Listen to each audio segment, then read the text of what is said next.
Welcome. This is Chipacon, and this is the Otherworldly show, the show from Changing Times, Changing Worlds Conference. And, tonight, my guest is John Beckett, who is I wanted to call him a philosopher, but he's a writer, he's a speaker, he is an actual druid from in the order of the Bards, Ovates, and Druids. He's a frequent or constant contributor to Pathos, which I have become addicted to. And so I asked him to come and share his opinions, because I really like what he has to say about why you don't have to have a good fortune telling outcome of your tarot in order to get useful stuff out of the reading. Did I get that right? That's what I took away from it, John. You can learn from, we can all learn from our mistakes, and I've got a whole page full of stuff to talk about along those lines tonight. And I will put into the chat the link so you can go to his under the Ancient Oaks link, and you'll be able to also become addicted. So yeah, let's talk tarot, and take it away, John. All right. So our topic is why your tarot reading was wrong. Some of the things that go wrong with tarot readings, and we don't get the kind of answer that we're looking for, the kind of answer we need. Before I go into that, I would like to just set the foundation, if you will. A lot of people have different ideas about tarot and how to use it, and I have one way, and my way isn't necessarily the best way. It's certainly not the only way, but it's how I operate. And before I start talking in depth, you should know the foundational assumptions that I have about tarot. Tarot began in the early 1400s, possibly as early as the late 1300s in Italy. It was a card-playing game. There were legends that it has its origins in ancient Egypt, but that's because when tarot got really popular in the Victorian era, they were in the middle of an Egypt mania, and anything spiritual had to be tied back to Egypt. It was developed as a game. The earliest evidence we have for tarot being used for divination dates to the 1700s. Probably was before that, because that's what we humans do. If we've got something with that involves sortilege, we try to use it to make predictions with. We try to use it to see into the future. So it was a natural for tarot cards to be used for divination. People ask, how does tarot work? The only honest answer is we don't know. I operate as I see it, tarot operates three ways. Sometimes a god or a spirit will influence the shuffling, and the exact cards that you need come up when you do the spread. And sometimes the shuffling is just ordinary random shuffling, but a god or a spirit directs your attention to a particular card or a particular aspect of the artwork, and that's the message you need. And other times there's nothing otherworldly about it at all. Everything is completely natural, but your subconscious mind picks up on patterns that your conscious mind either can't see or won't see, and there's the message that you need. And sometimes it's one, and sometimes it's two, and sometimes it's all three. Most times it's all three. I read tarot for divination. I read tarot to answer questions. Some people use tarot as spiritual guidance for spiritual development, the Fool's Journey. Those are all fine approaches. They're not what I do, and so that's not what I'm going to be talking about tonight. I'm going to be talking about tarot for divination. I'm not fond of the phrase fortune telling because it's kind of a loaded question, but it's not wrong. Here's a question, give me an answer. When we look at the cards, there's always the question of, how do we interpret the cards? And some people say there are meanings embedded in the cards through whatever method you choose to believe, and the cards always mean this thing, the book meaning, if you will. And other people say that no, the cards are just there to serve as a trigger for your intuition, and we should read intuitively and forget what the little white book says. Well, I'm teaching a class on tarot right now, and what I'm telling my students is learn the consensus meanings first. Learn the book meanings first. Get comfortable with that. And as you get comfortable with that, then you're able to look at the cards and you don't have to wonder, now, what did that mean again? You know the book meanings of the cards, and you can relax and look at how the cards relate to the question, how they relate to the other cards in the spread, and you can let your intuition loose that way. So that's how I read.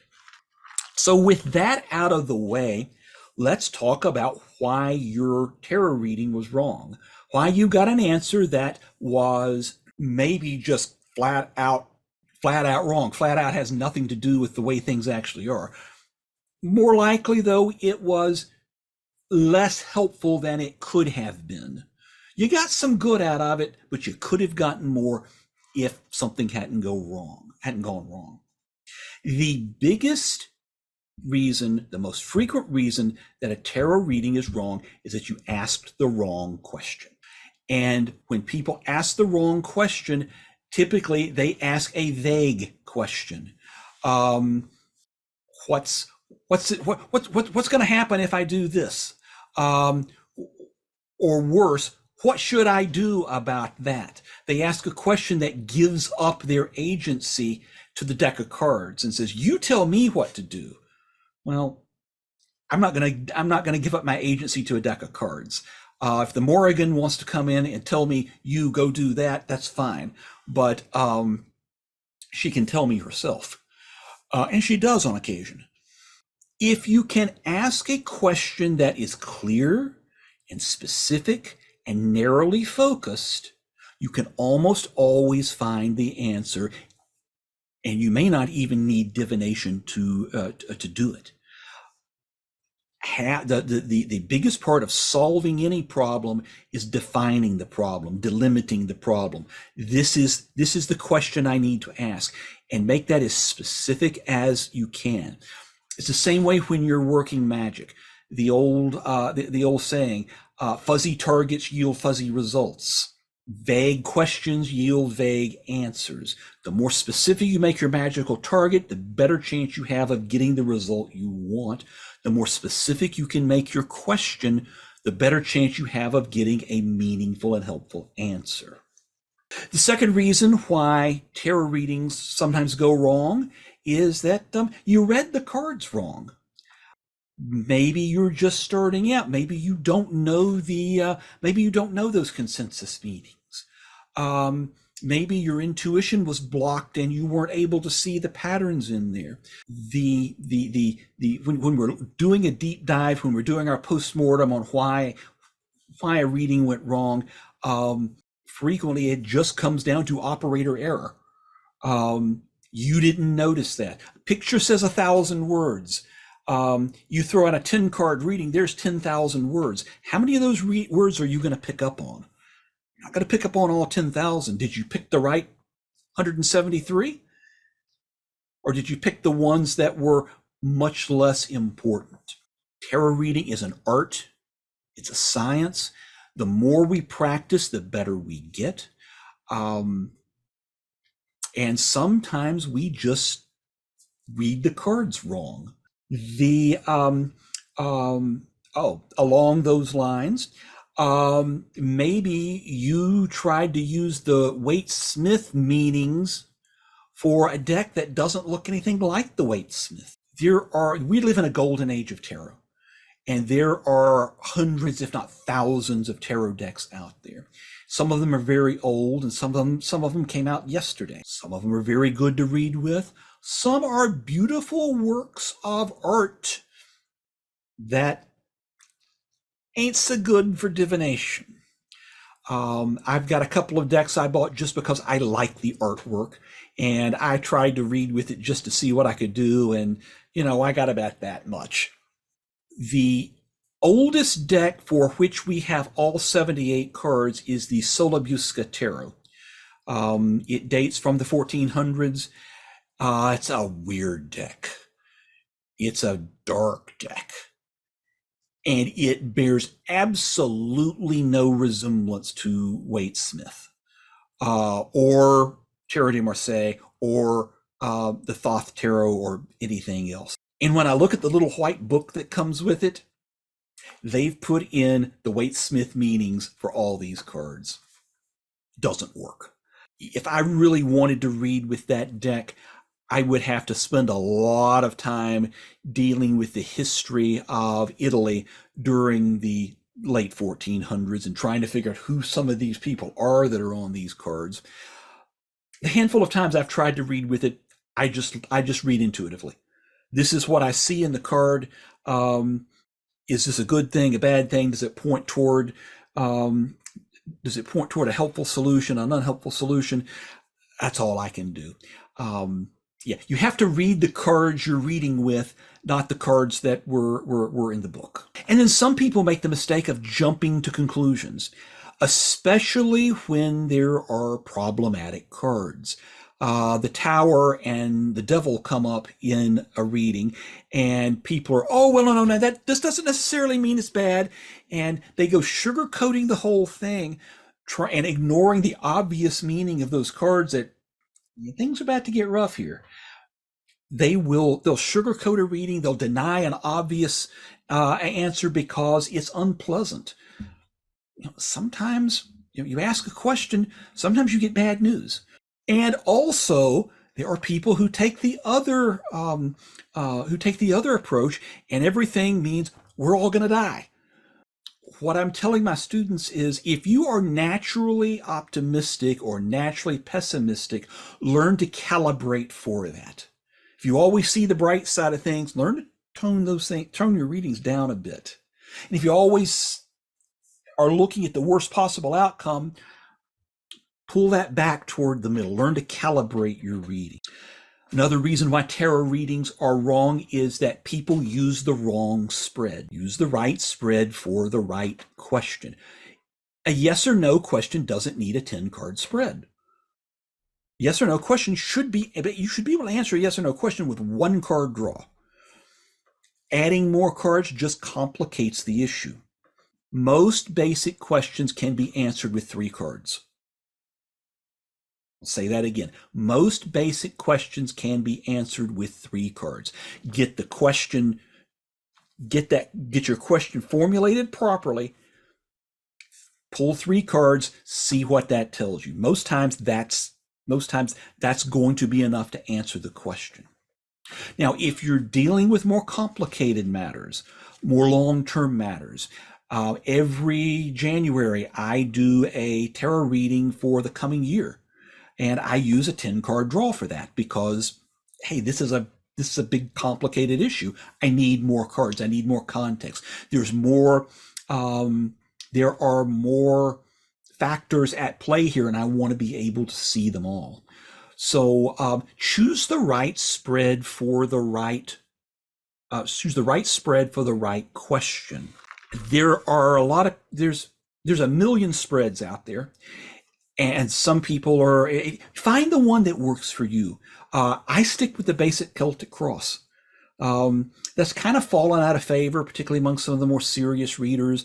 The Celtic cross was originally billed as being an ancient Celtic technique. It is neither ancient nor Celtic, but it works, or at least it works for me.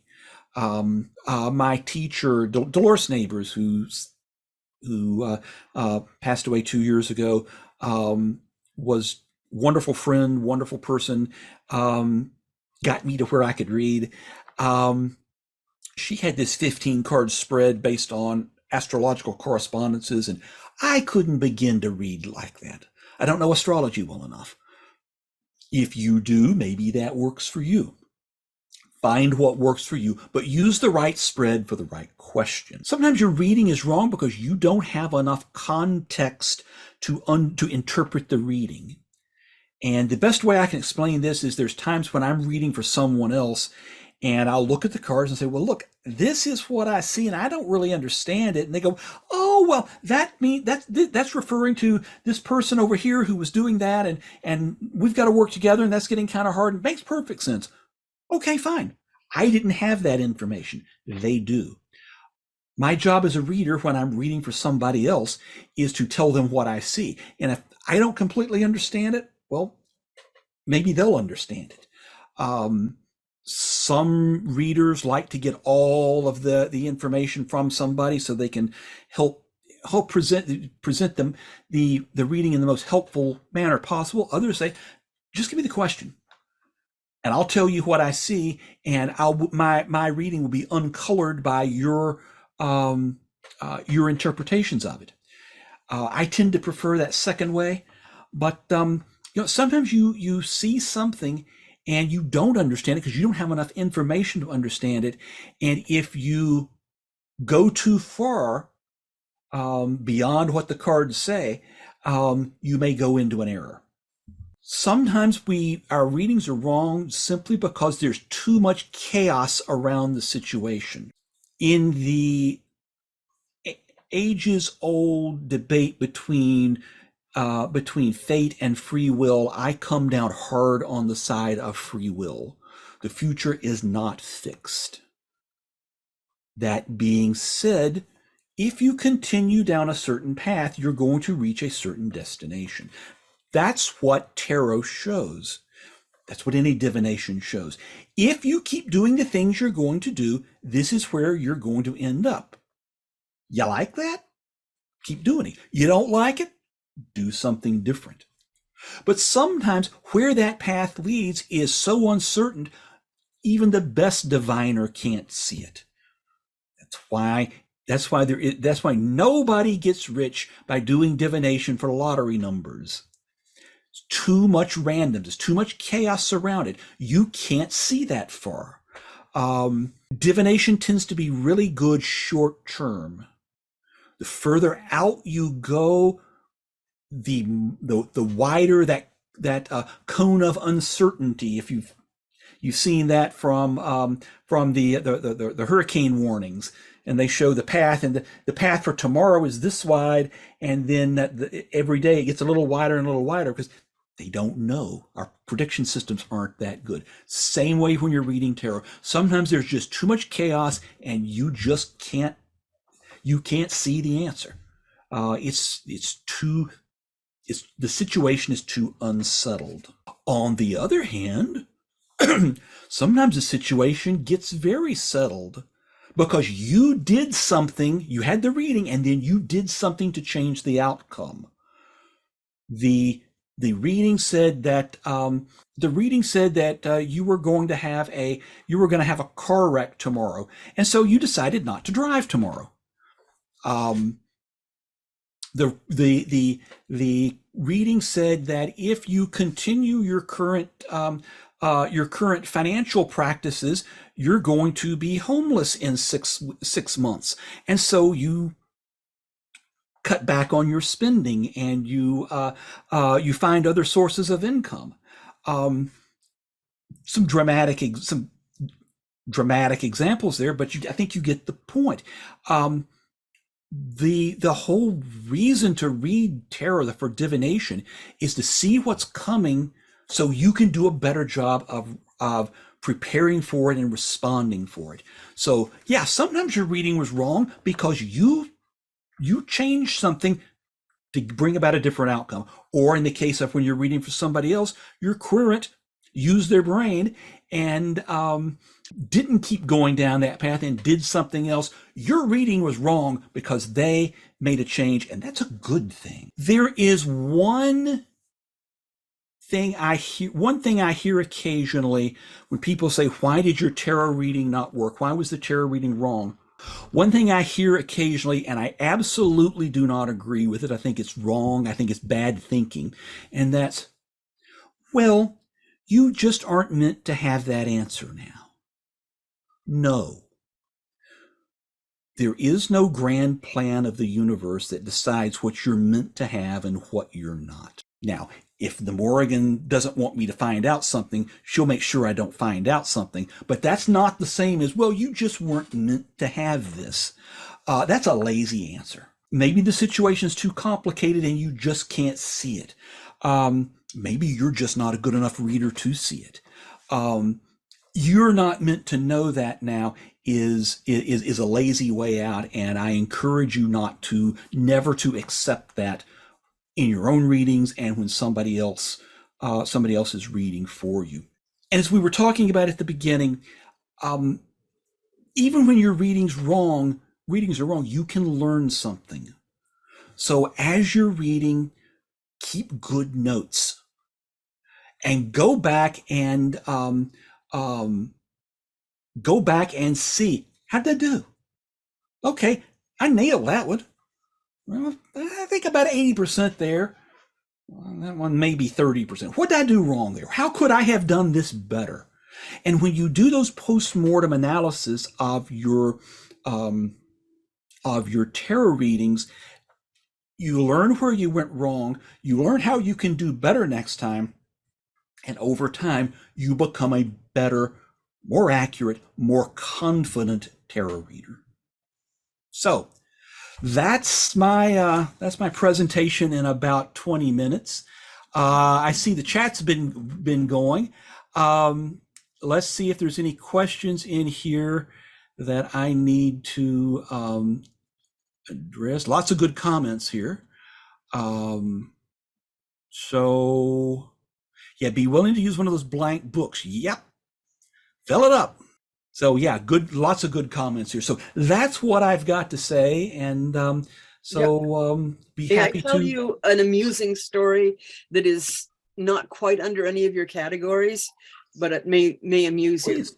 I was doing a reading once, and I think anybody who does readings for strangers will recognize the pattern where you're reading the cards and their face is screwed up because they're trying to figure out how what you're saying relates to their situation, and they're trying to make it work.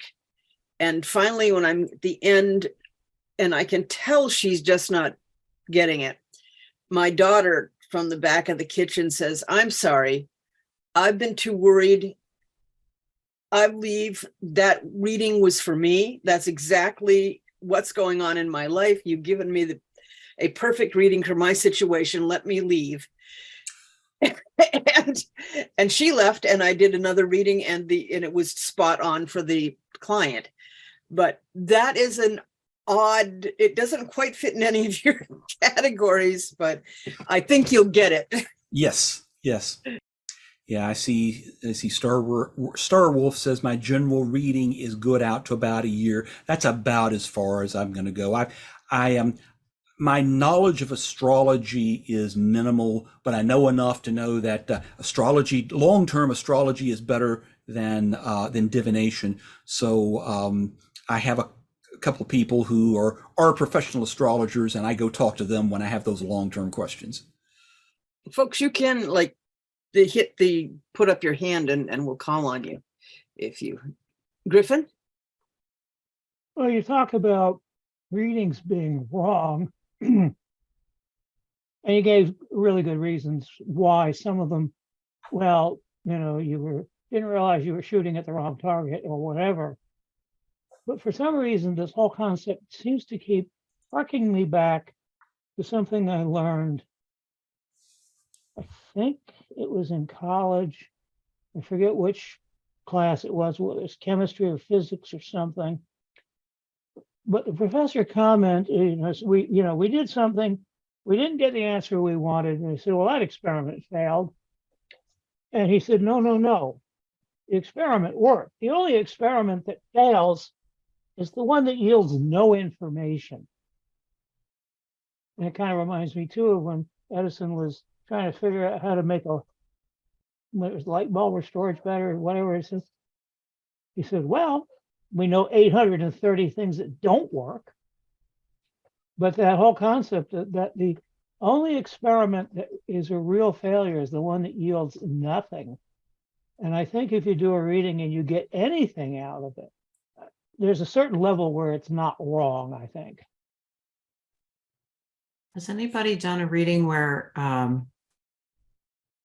you ask a question and then it seems like the answer to the question that they should have asked, or are thinking about otherwise, or too shy to ask, or something like that, is the one that actually comes up?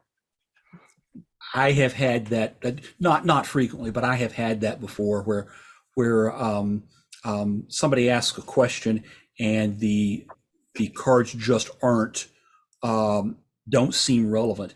And well, the only reason I know of it is because they've said, well, yeah, there's something else over here that really we should be talking about. And I really didn't want to talk. I wasn't ready to talk about that, but I guess I have to. So yeah, you find out about those when people are honest with you, and when they're not honest with you, you're scratching your head wondering what went wrong. I've had that come up. Yeah. We call those stubborn cards. Usually it's a teenager who wants to know about her love life and she needs to know something about school or work. Lois, sorry. Can you hear me? Yes. Okay. You said that the question needs to be focused, but do you ever find that the question being too sharply focused prevents other needed information from coming through? It can, but again, what's your purpose? If you need general guidance, if there's something bothering you and you're not quite sure what it is, then you may need a more general review. But you may need 2 or 3 readings. Sometimes I have to do a reading to get the question. Do one reading just to see what the question's supposed to be. I get it's back to that whole thing. Are you a fortune teller or are you a counselor? Are you trying to answer a question, or are you trying to provide somebody with spiritual guidance? And tarot can be used for either one or both of those. If you want an answer, you want an answer, you need to make that question as specific as you can. If you need general guidance, then you're probably looking at, maybe even 2 or 3 readings, a general one, and then you start to get an idea of a better question, and then you can hone in on that question, and then, okay, here's 1 or 2 things that you can go away and do. Now let's see how you can best approach those. So again, it just depends on what your purpose is with the reading. Thank you. Since we've got nothing else going on, I'm going to ask you. I was reading outside, and I had a crystal ball on the table as eye wash, and the sun hit it just right, and one of the cards burst into flame. Freaked the client out, and he said, "What does that mean?" And I said, "Well, it means I put the crystal ball in the wrong place." Exactly. So yeah, one of the things that it's kind of like when people looking for signs and omens in nature, and the whole, I saw a crow, does that mean the Morrigan is calling me? Well, maybe, but crows are native to most all of North America and large portions of Europe. Seeing a crow isn't exactly an uncommon experience. Is a crow doing ordinary crow things? Or is it that indicates that it's just going about its business? Or is the crow doing something that's a little odd for a crow, and you might want to pay attention? In a 10-card reading, the probability laws of probability said you should get, on average, you should see 3 major arcana cards in a 10-card reading. So if I see 2 or 3 or 4 major arcana in a 10-card reading, okay, that's what I would expect. If I get no major arcana, well, that's telling me something. That's typically telling me that my solution, that the issue needs to be addressed through ordinary low-level, low-key means, as opposed to big powerful spiritual things. I see 5 or 6 major arcana in a 10 card spread, that grabs my attention. Okay, this is really important. We're dealing with some really high level forces going on here. Let's pay attention to those. So yeah, it helps to know the odds. Griffin, Well, you had to go and mention crows. You realize crows and ravens are not, strictly speaking, the same bird. But you talk about a crow behaving in not entirely crow-like ways. And I went out one wanting to move the car to the other side of the street. And there are usually a bunch of birds on the wires. There was exactly one bird out there. It was a big black bird. And it was sitting on the power line right over the sidewalk where I was walking. And when I got near, it started to make this speech. I don't know whether it was yelling at me or what, but I just looked up and said, well, good morning to you too. So I walked across the street and get in a car, and the crow flew over and landed on the wire next to the car. And then when I got the car on the other side and got back out, it flew back over to my side. So what was it, Feather? It was the next day, something like. She had given me her Thor's hammer to wear. Because Thor is her main man, and she was talking to him. This was after the crow thing. She was talking to Thor, and another voice chimed in and said, I have a claim on this one. This boy. Look after him. Or watch over him, I think he said. So yeah, you talk about crows or ravens not behaving in crow or raven-like ways, but this was a huge pattern break from the way I've been going out every day for 6 years with this address and dealing with the birds, whether it's pigeons or crows or what. This was different. And I just figured in context it was worth mentioning because, again, I don't know entirely what it means, but it caught my attention. Yep. So there's a question in the chat that says, if the client is in a major chaotic situation with at least one major decision point, can you really expect to see anything past their decision point? Probably not. Some of that depends on whether the decision is already made. Sometimes people come up, they've got a big decision coming up, and that decision's made in their mind. They may not accept it, they may not realize it, but they've already decided what they're going to do. I'll go back to growing up. There were several times when my father had big decisions to make about. He was offered promotions, but they would have required relocating, and he wanted to think about it, and he was a good Baptist, so he wanted to pray about it, and he wanted to try to make the best decision he could. And I was a little kid at the time, and I knew he wasn't going to take those jobs because it would require moving, and he didn't want to move. And of course, he didn't take any of them. His mind, again, as a little kid, I could see his mind was made up, and that really wasn't any psychic skills on my part. That was just ordinary observation. So yeah, somebody in the chat says sometimes they just want confirmation of their choice. Exactly. Yeah, if there's a chaotic situation, you're doing good to get people to to the first point where things can I'm not sure the right term for that, but get them to that next decision point, that next point that makes a difference in what's going to happen after that. A lot of confirming. People want confirmation. That is, and I see this more in my priestly counseling than I do in my divination. people want to be told they're doing the right thing, particularly when they're doing something that's a little out of the mainstream. I will say sometimes that's a good thing. I had a consultation a short while back with somebody who was telling me all the things they were doing, and of course that the specifics are incredibly confidential, but I was just nodding along, and you're doing the right thing. You're doing the right thing. This is exactly what, if you'd have called me up a month ago, this is exactly what I would have advised you to do.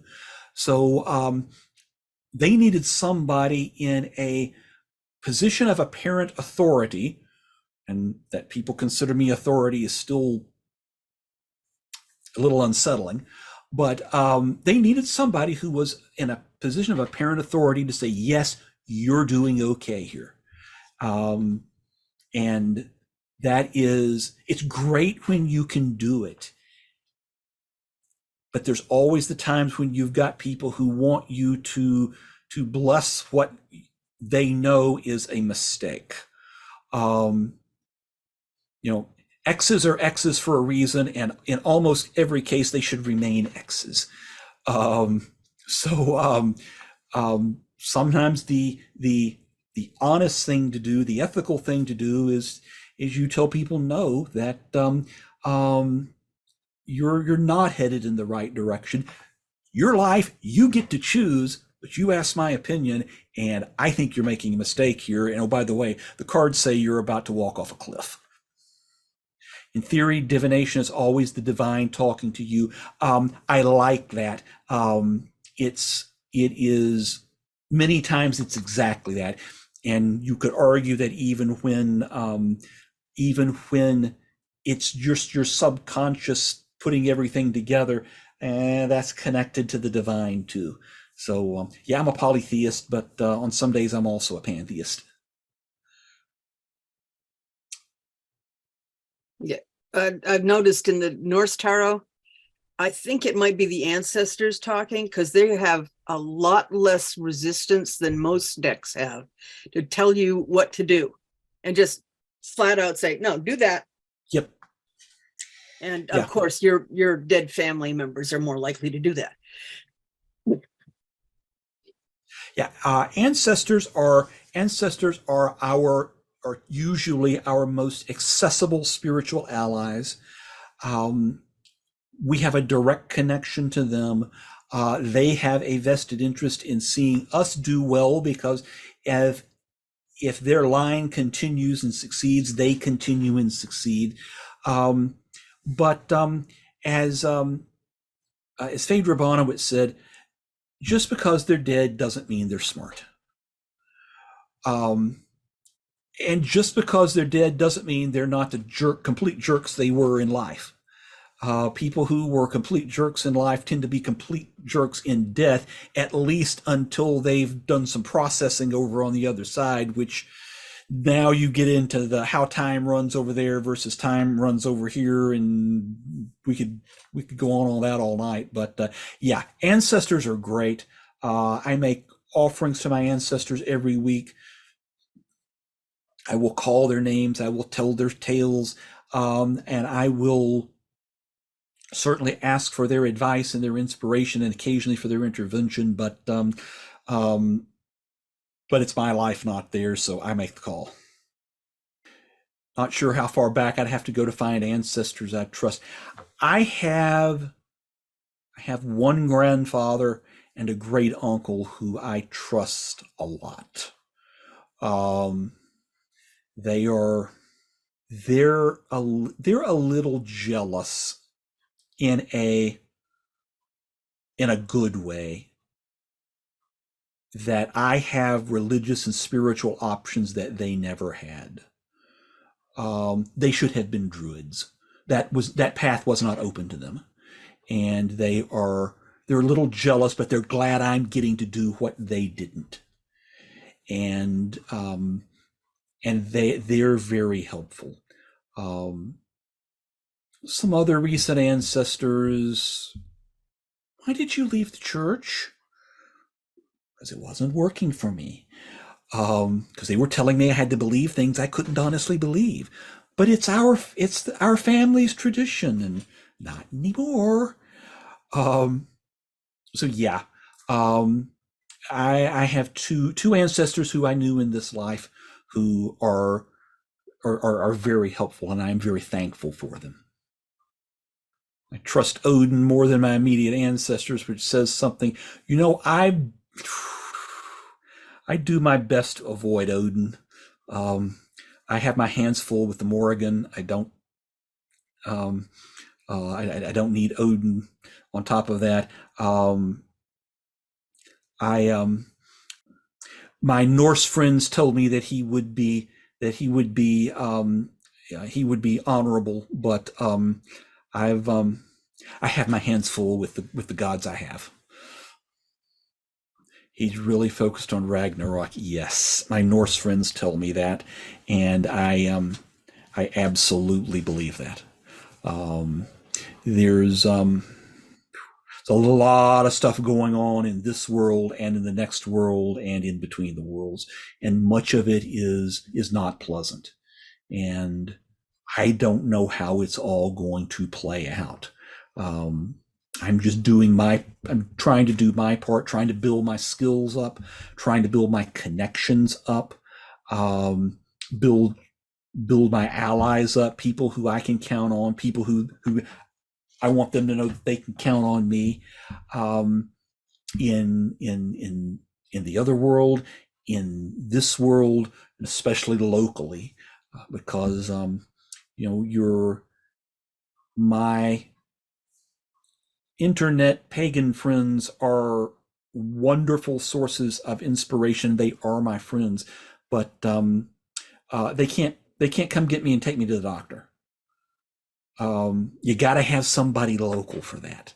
So yeah, trying to build up all the allies I can find, and learn all the skills I can learn. I've really put an effort. The last couple of years, I've really put some effort into building up my magical skills, just for the type of ordinary operative magic to get stuff done. I've been, for a while, I was doing that Wiccan thing of whenever you have need of anything, and my mundane life was okay, and when you can use mundane resources to do something, it's more reliable than magic. So I wasn't doing a lot of magic, and then I found a time when I needed magic, and my skills were a little rusty. And so the last couple of years, it's my requirement that I will work some magic for something on every full moon. So I'm doing something at least once a month. And there's always something that can use a set of sigils, or some candle magic, or just going outside and looking up at the moon and pouring out some whiskey in an offering to the spirits. And yeah, what I found is that my skills really are growing. And if you're and the skills that, and I remember that, going back to tarot, I mentioned Dolores Neighbors, who was my teacher, and I took her class and learned it and got really good at reading and got comfortable with it. And then I put the cards down, and I needed to pick them up again in 6 months, and I had lost it all. I learned I had to go back, and I took the class again, and that time it stuck. In large part because I've been reading more regularly ever since then. I learned to read Ogham for the Ovate grade, and got okay with it, and then put the Oghams on the shelf, and could not begin to read with them now. So what you practice is what you get good at, and I've been putting my magical practice largely into sigil magic, but some sympathetic magic also, and then by divination, I'm just sticking with tarot because rather than learning a new system from the ground up, I'd rather put that time and effort into getting better at reading tarot. Oh, it occurs to me as we drift away, all this discussion of who may be using cards to communicate with us. Could I invite you back? Give you a month or so to recover, and talk about spirit allies of various sorts, or any other topic that you're really interested in. Maybe it may need to be more than a month. Things are kind of busy right now, but certainly would be interested in coming back at some point. Oh, great. I was also interested in,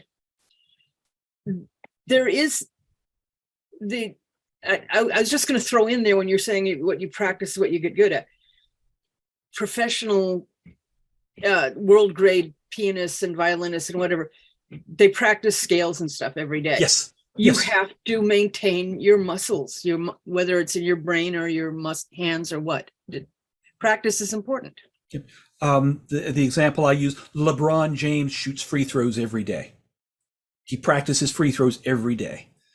So you never outgrow the basics.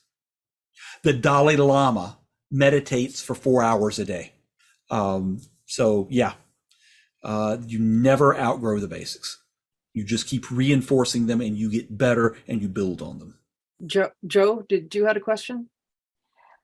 I have followed you, John, for a while, you and Byron, with what's going on, this world, other world, that sort of thing. And I've seen for about 10 years now, some not so nice stuff coming down the pike. To what extent do you use divination in that regard to see? I just end up getting either told things by the spirits around me or the gods. I haven't ever used divination for it. The divination I have got has always, when I've tried, the few times I've tried that, it's shut me off with a very short horizon. Divination really, again, divination's really a short-term thing. And what we're doing, whether you want to call it tower time or some people now are calling it the Great War, this is not a short-term thing. This is a very long-term thing. And so, divination can help get you to the next phase of this, but it's not going to tell you how it's going to work out.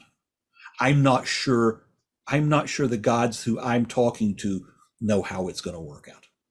I don't, at least the ones I'm talking to, I don't think they do. I want to thank you for speaking up about it, and as early as you did, because I was like, am I going nuts with what I'm seeing?